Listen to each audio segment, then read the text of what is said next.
Welcome to Samba Samba. Enjoy the video. You start by blooming yeast and making a soft, slightly tacky dough because texture drives final chew. Mix flour, water, yeast, salt, oil, and knead 6-8 minutes until smooth. Once done, cover and rest 30 minutes to relax gluten. While dough proofs, grate cheese and portion sauce and topping so assembly is seamless. Make sure to preheat the oven to 220 degrees now so the tray is hot when scrolls go in, which improves bottom crust crispness. You roll the dough to an even rectangle because uniform thickness ensures consistent bake. Once rolled, spread sauce but leave a 1 centimeter border to prevent leakage.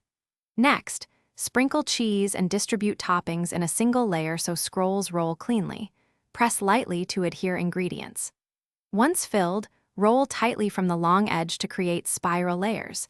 Make sure the seam is pinched underneath for stability. Then cut into 12 equal pieces and place cuts. You finish by brushing scrolls with egg wash or oil so they brown evenly.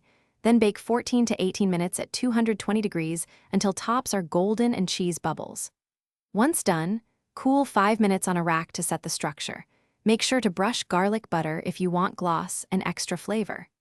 If a center seems soggy, return pans to the oven for 2 to 4 minutes or next batch, use slightly less sauce. This quick fix preserves crisp layers without overbaking edges.